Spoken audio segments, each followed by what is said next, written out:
made that? Solid Hill TDS, J Leo, Hitchhikers, check. I'ma spit fire and propane. Keep a little baggie of some veggies, your romaine. Zombie ass bitch tryna eat up the whole brain. While this bummy ass nigga still asking for more change. Get your taste buds lit, pop 'em right under your tongue. Lighten up a sharp string, feel like it's chopping your lungs. Smoke another leaf to the head, feeling like Danny Phantom. Got a medicine jar in my car full of zany samples. Running with the factions when my rations getting low. Get down on the flow, blood races like I'm whipping blow. Shit show for show, I don't know, I just release and go. Can't hear what you're saying, this we too loud and you're speaking low. Johnny smoking haze, ain't a blaze, I got heat to throw. Then I'm let the heater flow and send you to the heat below. Think it's a game, I pick the dice before you let them roll. Think I'm insane, but from the start I never had control. Have you ever danced with the devil in the pale of the moonlight? Have you ever laid with a demon with the flames by your bedside? Smoking the air, sipping on spirits, get the mood right, get the crew hype. Middle fingers to the blue lights, dancing on your grave while I gaze into the moonlight. Rolling through the city, heart is empty, but I'm feeling frisky, knowing I can make it even though these niggas want it in me. Got some rolling papers and some bitches, yeah, we getting litty, feeling out of place. Fuck it, I got my niggas with me. We on a long road, smoking trees and bagging hoes. Love is faded, I'm jaded, consequences are never told. Running out of character, the real me is getting old. Facing the facade, 50 shades, and I fall below. I'm on some new shit, underworld a new bitch. Your loose lips tangle you up, I guess this news fits. I do this, spitting some fire in F doom hits. The sun god bringing some light, now watch your mood switch. Hieroglyphs when writing scripts, now my stable conquering. Conjuring some spirits in the valleys where they die and quit. Just a gladiator on a righteous tip, still sharp and steel, but I'm colder than the Arctic gets. Chill. What's up, world? It's your boy, Welcome on, aka Modelo Man. Cheers, y'all.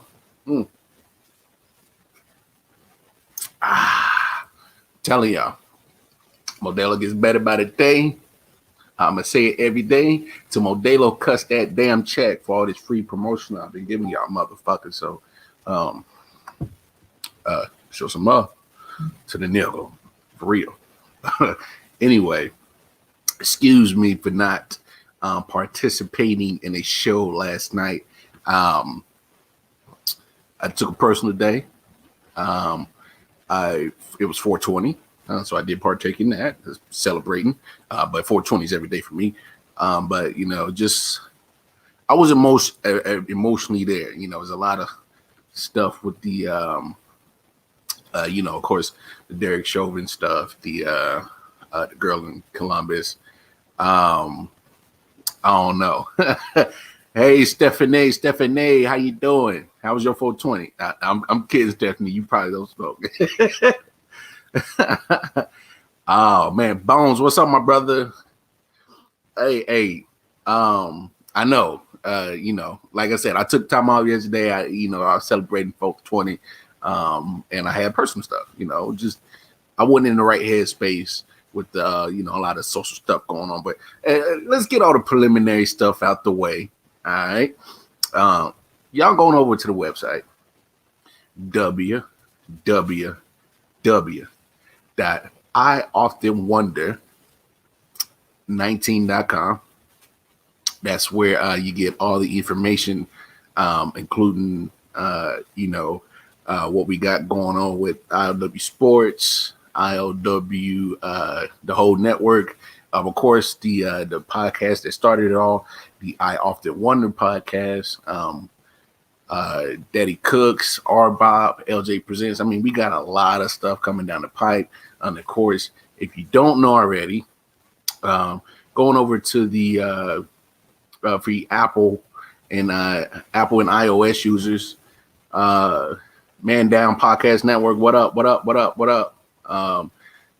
Hey, y'all go make sure y'all go holler at Man Down Podcast Network. Follow them on YouTube, Instagram, Facebook, Twitter, all that stuff. They got great content, great people over there that we always connect with. Melvin Wall, Jay. Heard you coming home, Jay. That's what's up. Kaz, Zoe, Slim be on there. Corey, Peaches, and Sincere. So y'all go follow them, show them some love as well. But yeah, Apple and iOS users, we are available on the Apple Store. The I.O.W. network app is up and running. The radio network, I'm on it right now. You'll hear this very sensual, very bright voice. Yeah. Practice what you preach. I know I'm geeked up. Don't worry about me, y'all. But we appreciate the love and support. Y'all go check out the radio network if you're an Apple user. Android users, our app is coming.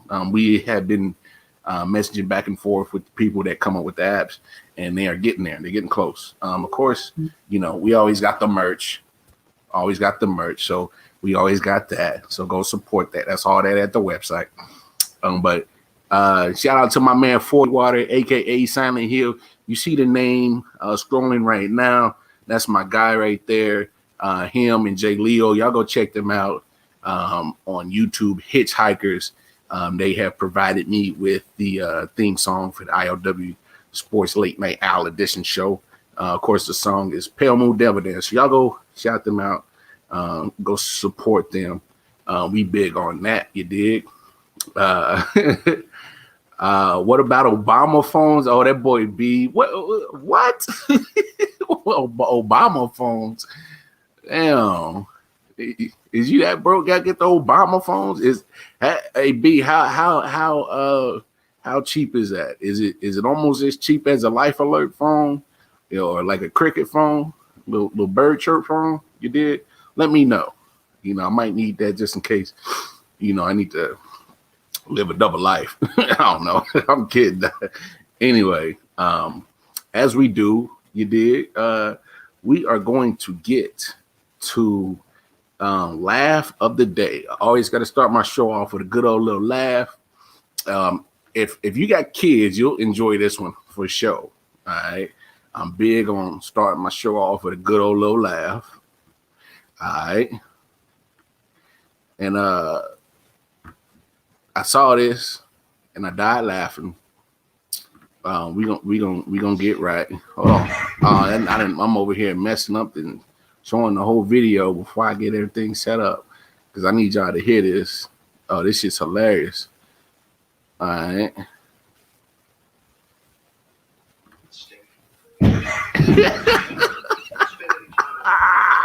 Yeah, I don't think you should never do that again. I thought you was gonna walk down the top steps. That was crazy. Don't let that cake boost your head up no more.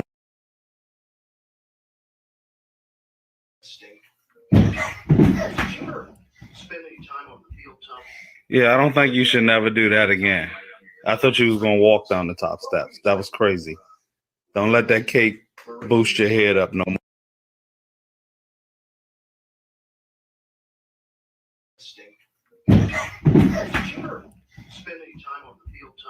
Yeah, I don't think you should never do that again.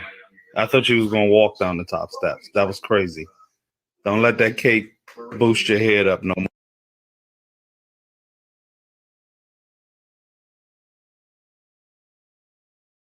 The reason why that is so funny is because I was a badass as a kid. And for those who got sons, they probably did that. And because I know I did that as a kid, just being stupid as hell. So here we go, y'all. That's our little laugh of the day. You feel me? Oh man, because that, stuff like that is hilarious. The daddy was like, "What? Damn!" Like, damn. I thought you was gonna walk down the stairs. So, that's what we doing. He hurt his big toe, big bro. Yeah, that little kid. That little kid is something else. So there's our laugh for the day, y'all. There's our laugh for the day. We're gonna keep the show going. We're gonna go to wild cards play of the night. Just give me a second. Y'all work with your boy. Y'all know I'm about remedial with this technology. Here we go. It actually comes from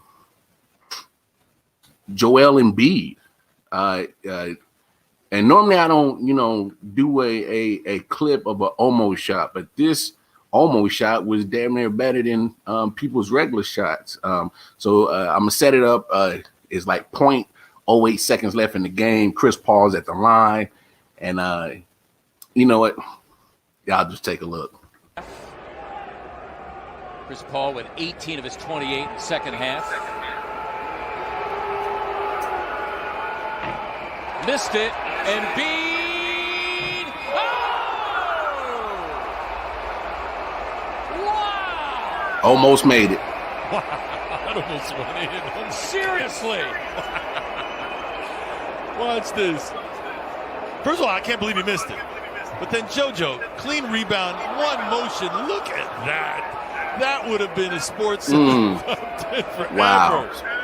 Look at that. Look at that. That's online, Mark.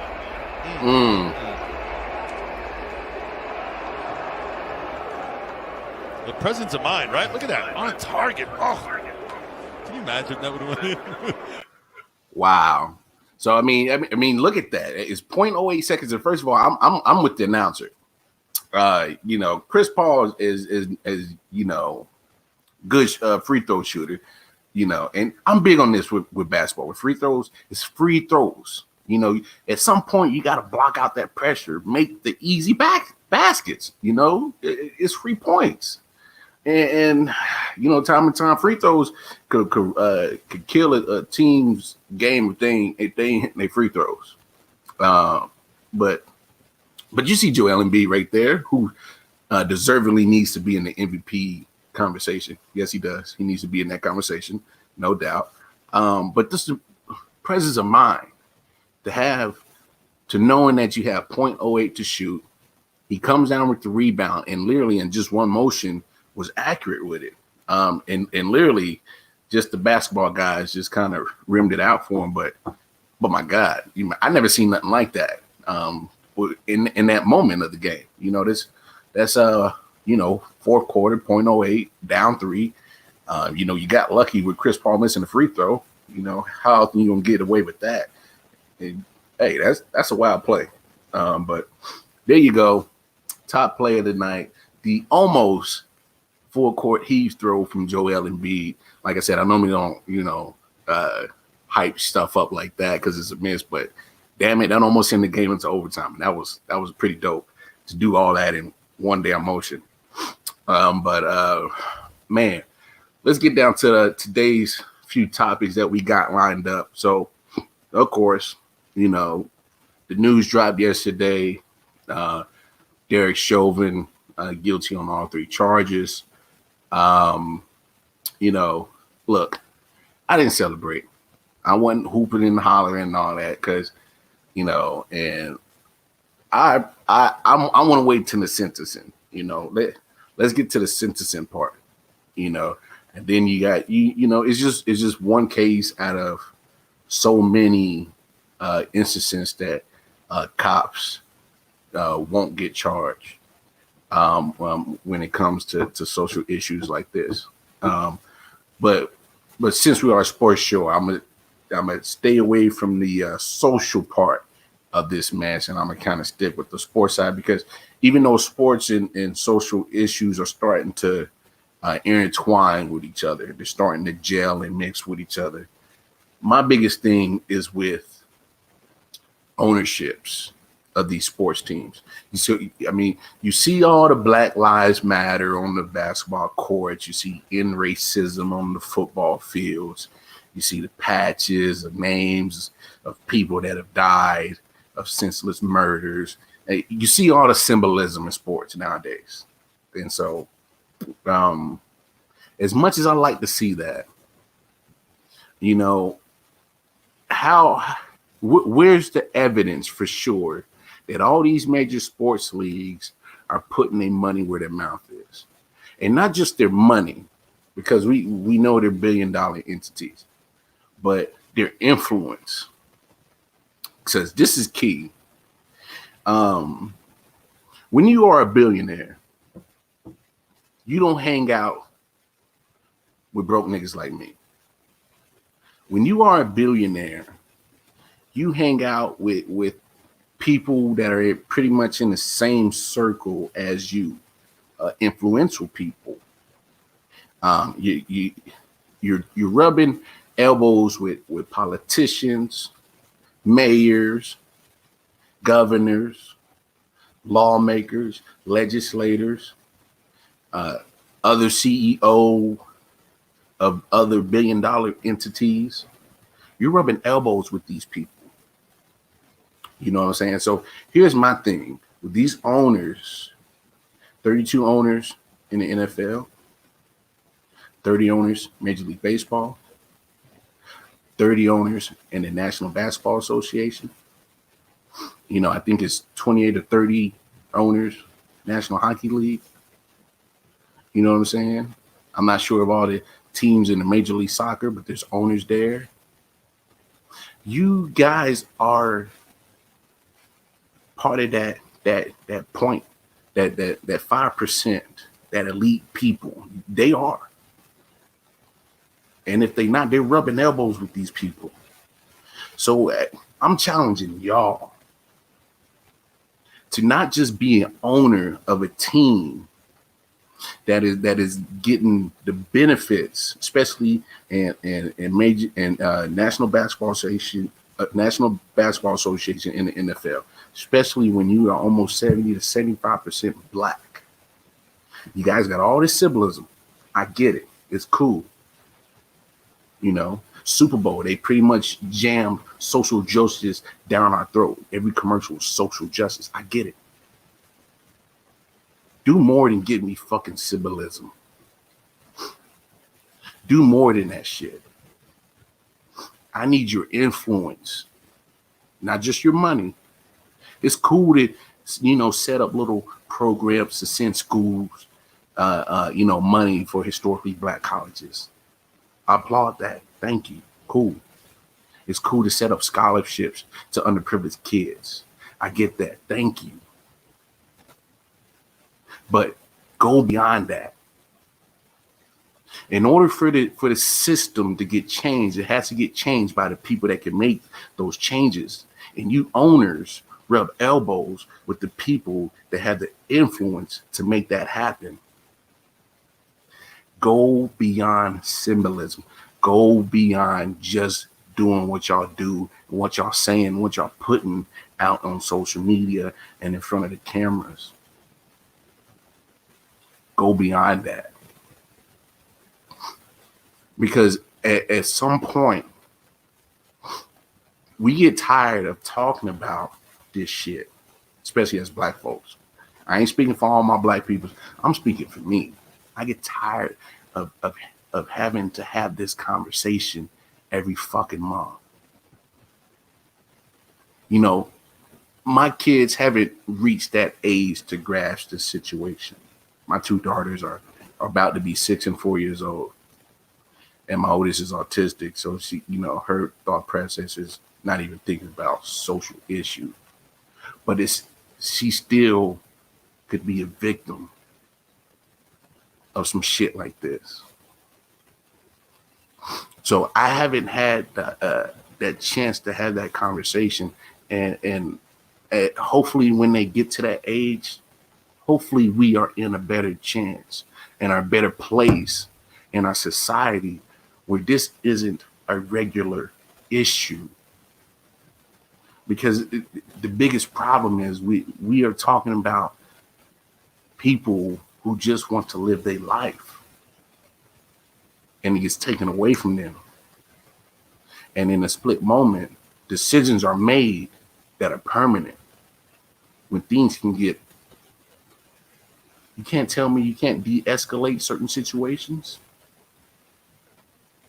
So you telling me the motherfucking white boy that shot up all the people in Charleston was able to go get a Burger King burger with the fucking mother cops that arrested his ass? But you couldn't take the knee off George Floyd's neck? See, this is the shit that we talk about. We have to have these uncomfortable conversations is because they continue to happen. I'm going to say something, and if somebody gets offended, just understand my true form of where I'm coming from in this. America keeps coming to black folks with America's problem. We didn't ask for this problem. We didn't want this problem. But for some reason, the weight is always on us to come up with a solution for it. When we didn't create this problem, and damn sure didn't ask for it. So I challenge you owners, NFL, especially NFL and NBA, because y'all profit the most off of young black boys' backs.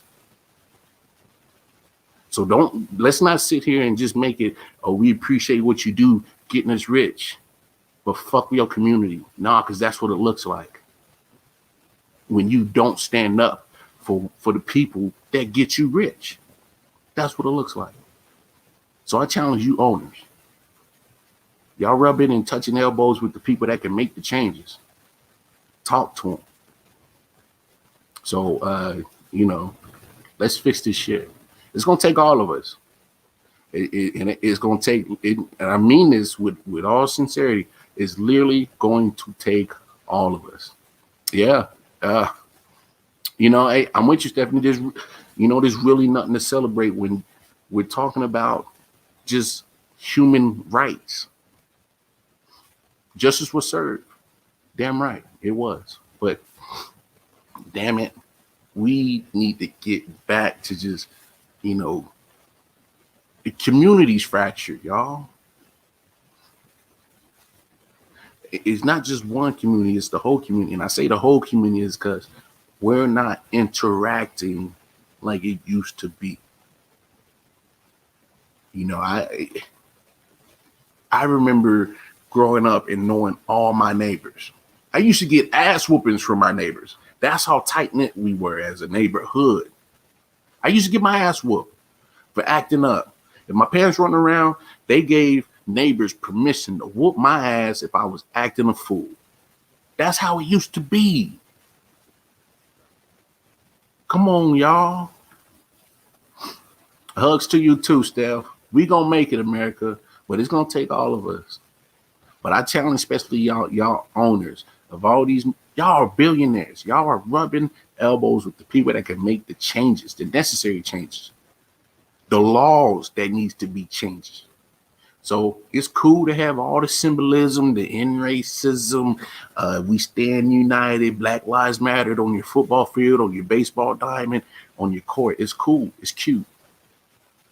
About that action. So I'm using my platform to talk about it. So all y'all owners, y'all got the money, y'all got the cachet, y'all got the pull, y'all got the influence. Let's not sit up here and just keep,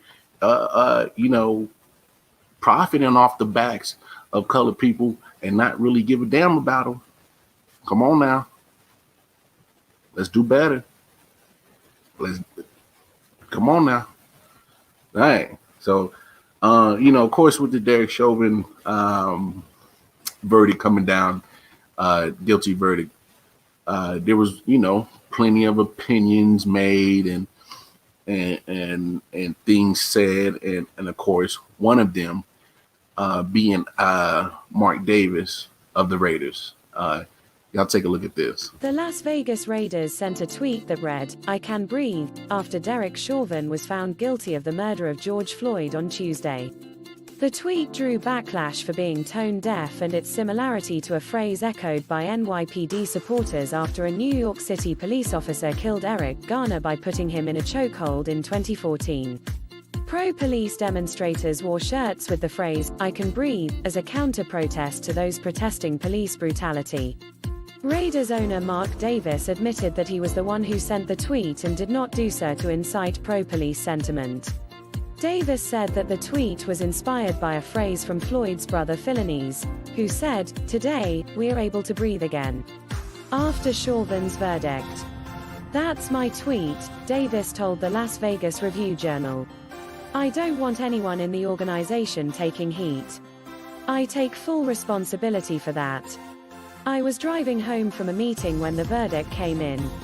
Soon after, I was listening to George Floyd's brother, Philonise, speak. And he said, 'Today, we're able to breathe again.' I took my lead from him. In my mind, that was all I needed to say, I can breathe." Still, despite many finding the tweet offensive, Davis also said that he wouldn't take the tweet down, according to Tashan Reed of The Athletic. "I felt that was a powerful statement," Davis said. "Today was a day where I can breathe, and we can all breathe again because justice was served. But we have a lot of work to do still on social justice and police brutality." The tweet was pinned to the top of the Raiders' official Twitter account for the entirety of Tuesday evening. It has since been unpinned, but it is still live on the account's media posts. Several high-profile figures in sports have called out the Raiders for the tweet and leaving it up, citing a lack of sensitivity on the issue, including LeBron James and Jamele Hill. Insider has reached out to the Raiders communication team for comment but has not heard back at the time of publication. So check this out, y'all. So I'm going to say this. Racism is a learned behavior. And usually if you grow up in a racist environment, you tend to be racist. All right. Now, Mark Davis, son of Al Davis. And I bring up Al Davis to inform those who were so offended by Mark Davis and the Raiders tweet. It literally said, "I can breathe" for 2021. And the clip just explained that Mark Davis was inspired of George Floyd's brother, the speech after the verdict came down. Now, so back to Al Davis. Do people realize how progressive Al Davis was? And this is why I bring up that racism is a learned behavior. Because Al Davis is of Jewish descent, didn't come from money, literally made his way up to the ranks, becoming AFL commissioner, being the owner of then the Oakland Raiders. But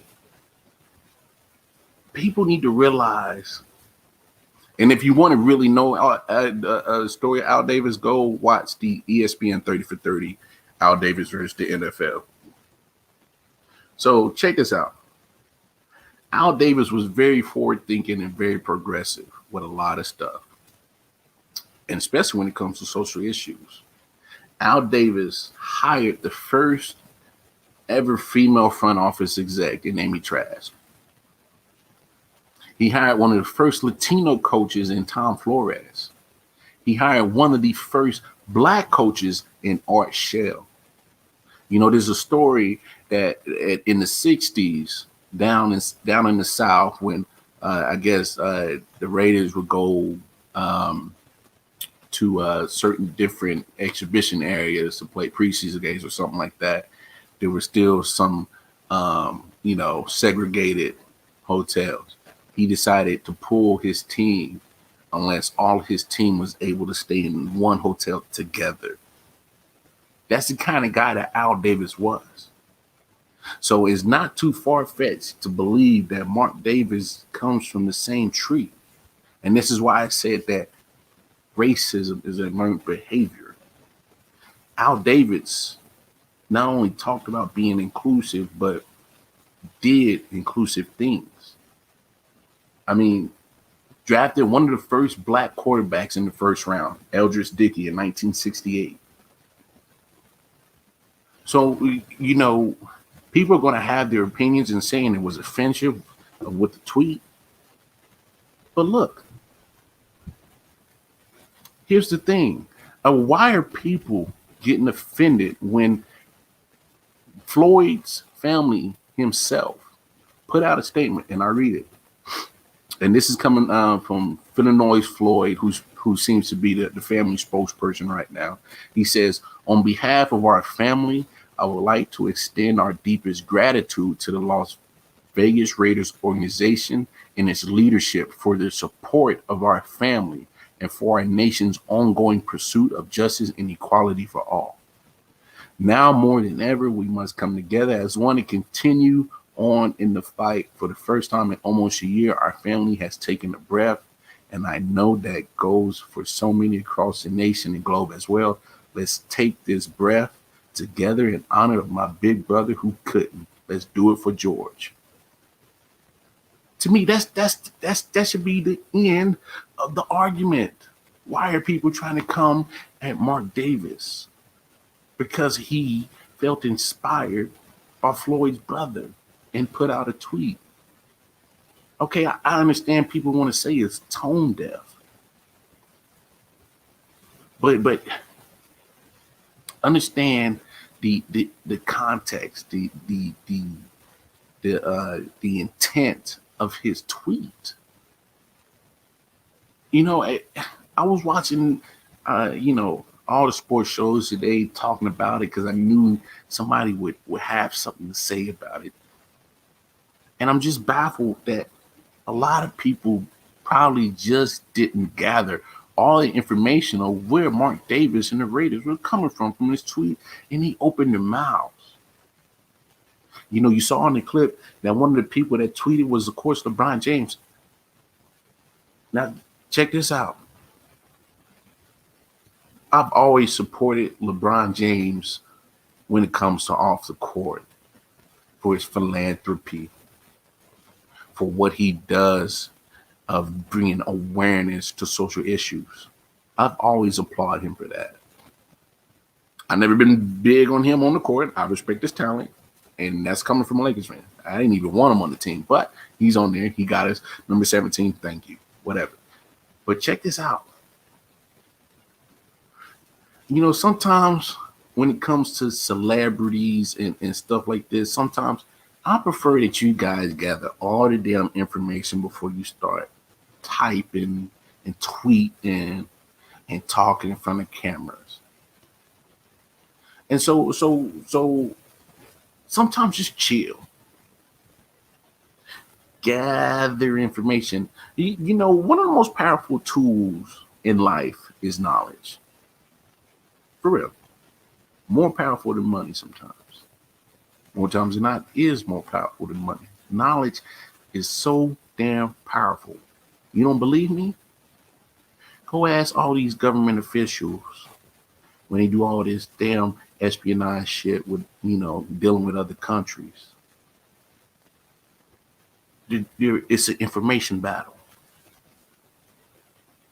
All these spies spied on each other's company. They're digging and looking for information. Information is fucking powerful. So when you got people like LeBron who are known to speak out about social issues, it's cool. But do me a favor. Get all your information that is actually factual before you open your damn mouth and start tweeting and start saying shit. Because now, look at LeBron. Y'all see him? He was backtracking, taking back tweets, deleting tweets. Because you jumped the gun. He spoke about that little 16-year-old girl that got killed in Columbus, said some shit, but didn't know all the facts. Jumping the gun.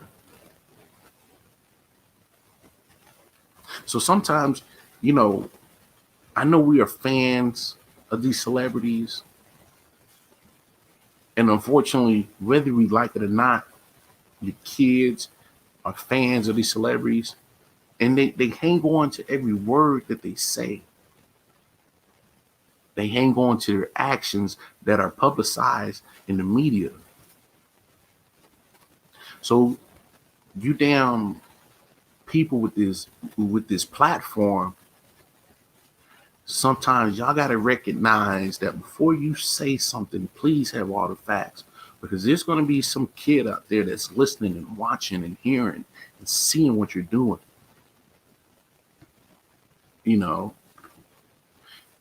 Is I mean, you just gotta be careful. You know, being on a huge platform, media platform, you know, and I have a small platform right here. You know, I'm pretty uncensored. I say what the hell I feel. You know, sometimes I'm not mindful of what I say because this is my shit. But at the end of the day, you know, I still have to be careful on what I say and how I extend my thoughts and feelings. Because, like I said, I have a soon-to-be 6 and 4-year-old that might hang on to what I might say. If you're going to be involved, and I don't have an issue with people like LeBron and other famous names, people whose names hold clout. I'm not tripping if y'all having your thoughts, your opinions, because you're given a platform. But it comes with responsibility. Whether you like it or not, and whether you want to accept it or not, and whether you ask for the challenge or not, the fact that you are put in a situation where there's media 24/7 on your sport, on your field, whether you're a movie star, basketball star, football star, singer, whatever, the platform is always available for you to say your opinion and say your thoughts and feelings. But come up with actual factual things that can lead to your thoughts and feelings so that you're not just talking on hot air and hot breath. You are actually speaking with some fucking intelligence. And now you wouldn't have to backtrack LeBron, deleting tweets and shit because you jumped the gun. Sometimes it's okay to sit back, evaluate, gather information. Information is powerful. Come on. All right. Speaking of the Lakers, then I got that out. Big news, big news. All my Laker fans, heads out there. We might get some help. Help might be on the way. Anthony Davis had some very interesting comments to say. I think it's almost time for AD to come back, y'all. In his right leg. Here is AD talking just moments ago. Well, I think to answer your first question, the pain was like I felt pain there before, just going through the process when the first time I injured it. But the second time, I hate to say it, but I never, knock on wood or whatever, I never tore Achilles, but I kind of felt like sharp pain and like it was ripping kind of, so, which I never felt before. Really, the pressure was, tough to put on and flexing and everything like that. Flexing my foot and things like that was very painful. So I knew it was something serious. I mean, it wasn't as serious as it, could have been, but it was still, pretty significant.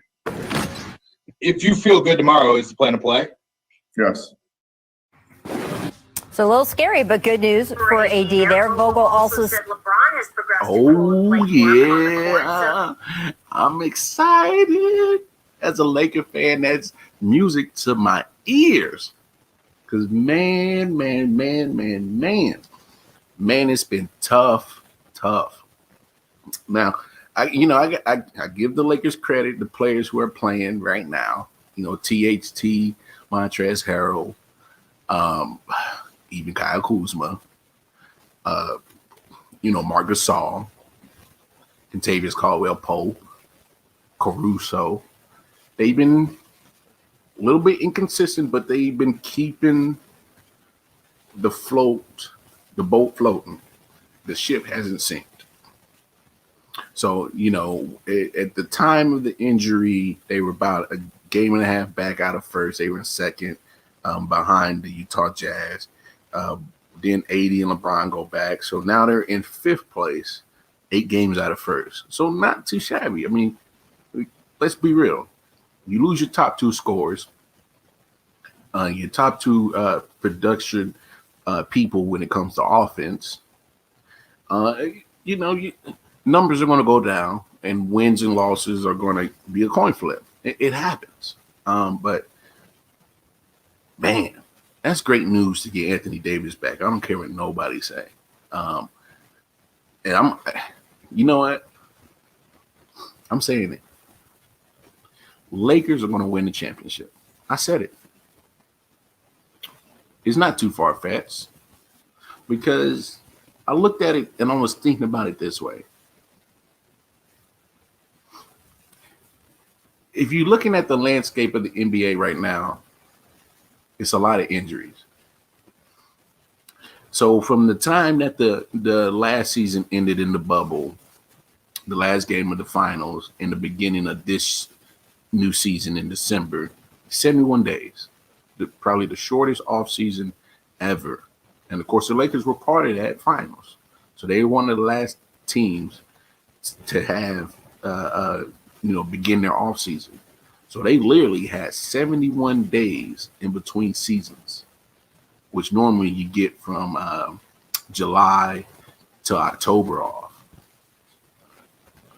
So you normally get about 4 months off. So they had about 2 months off, about 2.5 months off.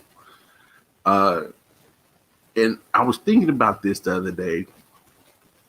Sometimes it's your healthiest teams at the end of the season that primarily win your championships. Look at it this way. So you saw the injuries on the Kansas City Chiefs in the Super Bowl. Tampa Bay didn't have those same injuries. You saw the result. But let's keep it in basketball. So I put it to you. I put it to you guys this way. So a couple of years ago, when the Warriors were playing the Raptors, and the Raptors won that championship, the Warriors lost Kevin Durant, and they lost Klay Thompson. I don't live in hypothetically, but I'm willing to go out on a limb that if Klay Thompson and Kevin Durant play that whole finals, Toronto doesn't win that championship. I mean, is that fair to say? What other examples? Chris Paul and the Rockets. What if Chris Paul doesn't get hurt in those Western Conference Finals? They had the Warriors on the ropes. Again, I don't live in hypothetical, but is it too far-fetched to believe that the Houston Rockets, Chris Paul and James Harden, PJ Tucker and all them, Clint Capella, had Chris Paul stayed healthy, they possibly would have went on to the finals? It's a possibility, yes. I mean, look at the Warriors' first title. They beat the Cavaliers. LeBron was without Kevin Love and Kyrie Irving. You know, there's a case to be made that the Cavaliers could have won that NBA Finals with a healthy 100% Kyrie Irving, Kevin Love to help LeBron. You can make that case. You can make that argument. So I'm not too far-fetched to saying that majority of the times at the end of the season, your most healthiest team, you know, could possibly win the championship. It's not too far-fetched. You know, because you see Anthony Davis coming back. Yeah, on the record, Lakers are going to win the championship. So it's not too far-fetched that the Lakers are going to win the championship because you get Anthony Davis back. He's saying Thursday. Well, technically tonight, later on tonight, in about 18 hours. LeBron is going to come back soon. I'm under the belief that LeBron is closer to 100% than not. You know, a high ankle sprain is nothing to mess with. It isn't. They do take time, but LeBron has always showed very, very quick bounce back when it comes to injuries. And yes, I get it. He's 36, 37. But the amount of money that LeBron spends, he does spend millions upon millions on his body every year. He'll be back. Then you look at the Clippers. The Clippers are looking good. Clippers are looking damn good. But Kawhi is one of the best. Is going to be missing time. He's already missed a few games. Still don't know when he's coming back. Utah, they're going to be missing Donovan Mitchell for who knows how long.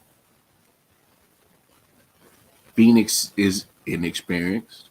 A lot of people that haven't been in playoff atmosphere, but Chris Paul, that's a hindrance. That's almost like an injury. Utah, Denver Nuggets. Hey, lose Jamal Murray, to me, automatically take y'all out. That's a huge loss. I mean, go over to the East. I mean, it's been well documented about Brooklyn Nets injury issues. The big three of Kevin Durant, James Harden, and Kyrie Irving have only played 7 games together. Now, Kevin Durant is on his second injury hiatus. James Harden just suffered a setback. Who knows how often Kyrie Irving's going to take personal days? That's been his motto all year. Personal day. I'm going to sit out. So I'm not too far-fetched to say and guarantee that the Lakers will win the championship. They're getting their players back right before the end of the season. Playoffs start in a month in the NBA. Get AD back this week. Get him in the groove of things. Get him acclimated to playing with Andre Drummond. Get a couple of wins. Make sure you don't, fall to a lot of losses. They actually got a good stretch of very winnable games. They got 2 games against the Mavericks. I think they got Washington in there, and before I sound foolish, let's look at their schedule for the next upcoming games. I mean, yeah, they got 2 back-to-backs with the Mavericks. So Thursday, April 24th, Mavericks again. Got the Magic on the 26th, Wizards on the 28th, Sacramento Kings on the 30th. 5 winnable games right there. And not only winnable games, but you're talking about teams who are not playing too good, with teams who won't make the playoffs. Good time. Well, Mavericks have a chance, but Magic, trash. Wizards are trash. Kings are trash. Those are games that not only that you should win, but get Anthony Davis in the flow of things. Knock the rust off. Get him back into game shape. And then, 9 games left in May. We get down to the nitty-gritty. But the Lakers look like they are getting healthy at the right time.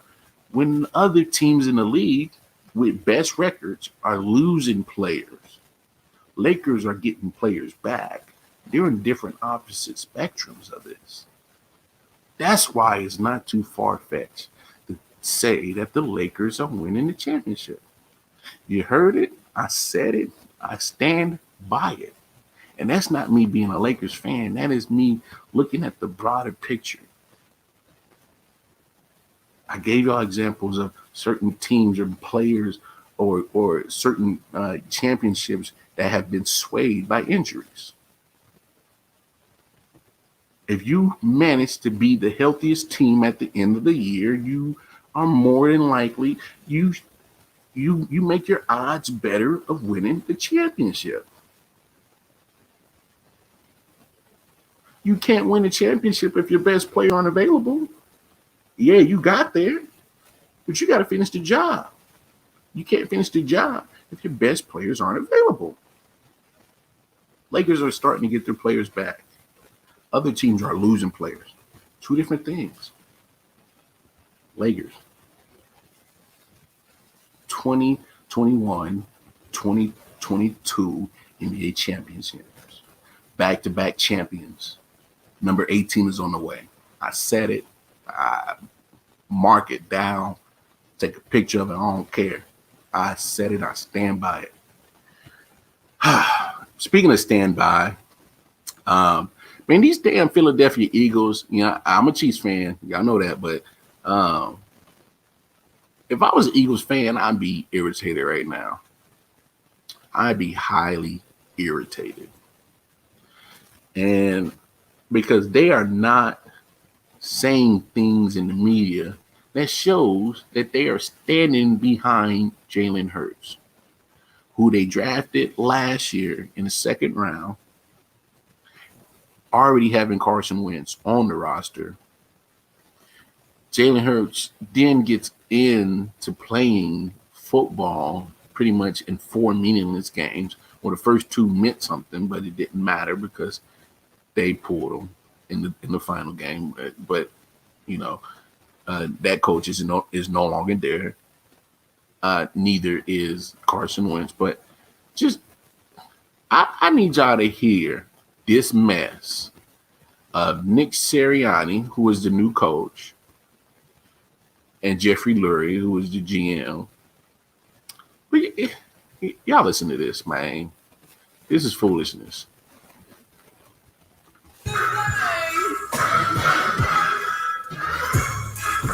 Can't wait for the draft. And hey, quick reminder of what the Eagles have been up to. They hired Nick Sirianni as their new coach, traded away Carson Wentz, seemingly paving the way for Jalen Hurts to take over and let them see what they have in their second-round pick, but might not be that simple. Eagles GM Howie Roseman and head coach Nick Sirianni were asked about the quarterback position today. Listen to this. We're going to evaluate every player, and nothing is off the table. Hey, Martin Frank. I'm sorry, in Hurts, though.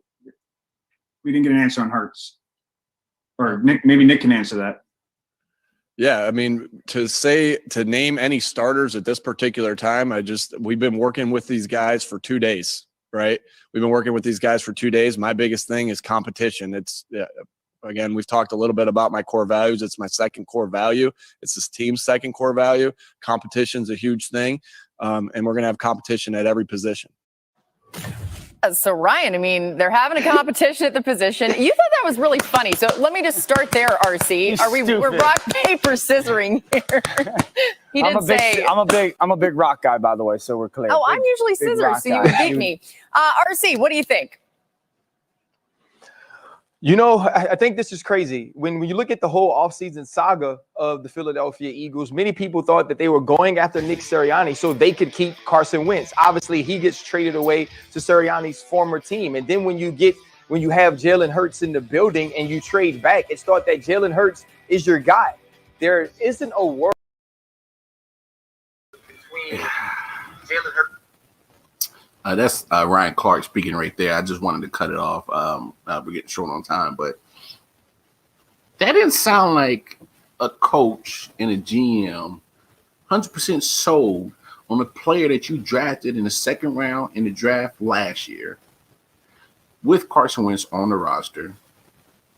You already took a $34 million cap hit to get rid of Carson Wentz. Am I confused?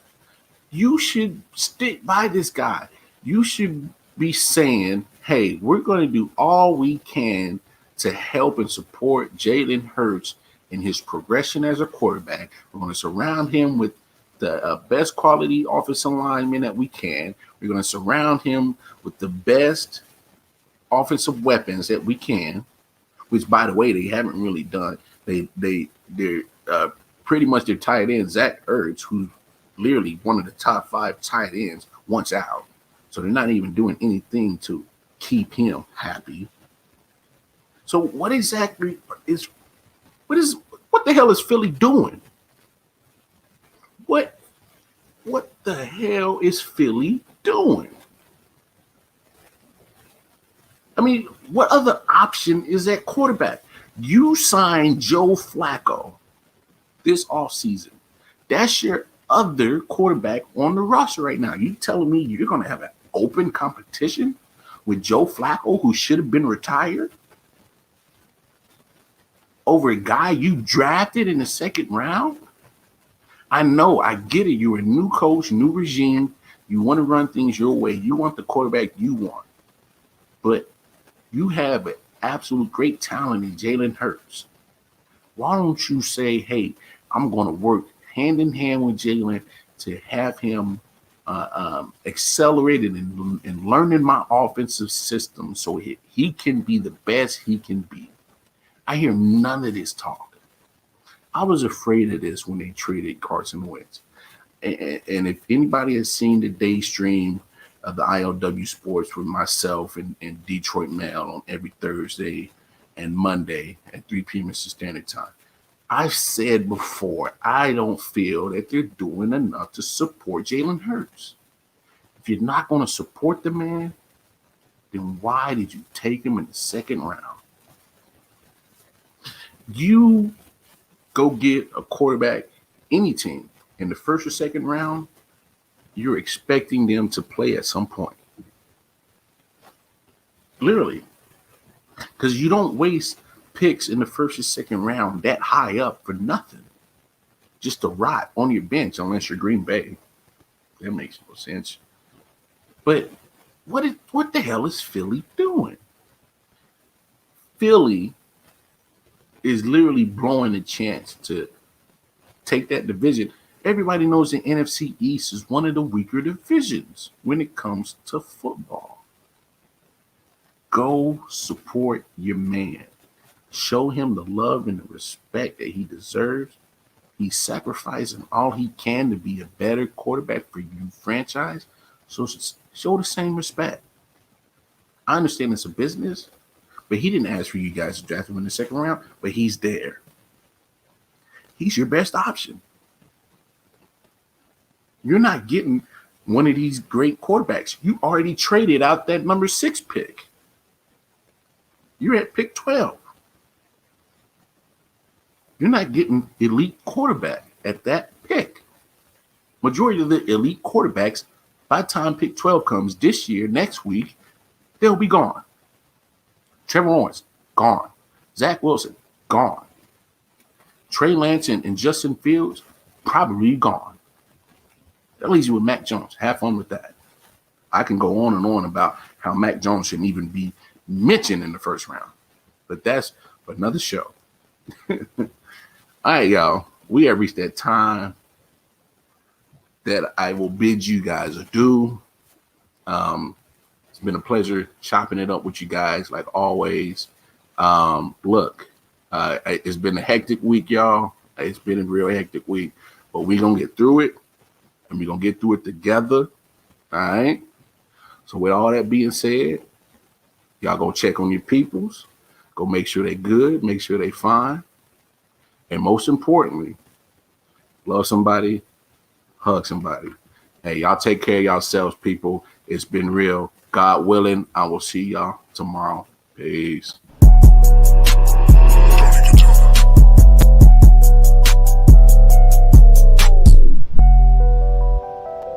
Solid Hill TDS. Hitchhikers. Let's go.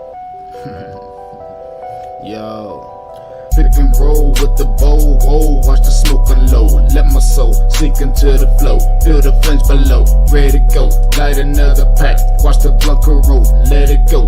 Wheelies to the beast, about to take control, overload. Burn another shrub to keep my mind sedated, elevated, felt elated from withdrawal but never faded. Alcohol pumping out my system in need of patience. Point, blatant, do it in reverse into the points. Take making, putting in work to muscles jerk, and my joints aching. Numbers don't lie, but I think these niggas point shaving. I am on another high. You can only taste the fragrance floating on the stove. Bodies below twisted, agitated. Hand me another gram, watch me break down and light this bitch. Explosive tendencies, watch me spark and ignite the shit.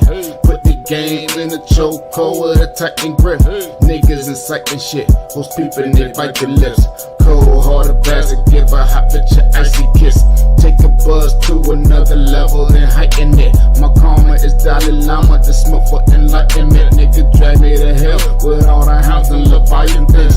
Reach for a pack of gobs, cause I'm about to smoke a quick. Pussy poppin' and percolate, I just want the smoke circulate. Losers will spectate and the haters will speculate, but I'm too busy taking all this vapor straight to the face. Damn. Shit. Man, shit pretty good. Hey, man, you got a light? Fuck that, I'm just shit. Pick and roll with the bowl, whoa, watch the smoking low. Let my soul sink into the flow. Feel the flames below, ready to go. Light another pack, watch the blood go roll. Let it go, feel this to the beat, about to take control. Pick and roll with the bowl, whoa, watch the smoking low. Let my soul sink into the flow. Feel the flames below, ready to go. Light another pack, watch the blood go roll. Let it go, feel this to the beat, about to take control.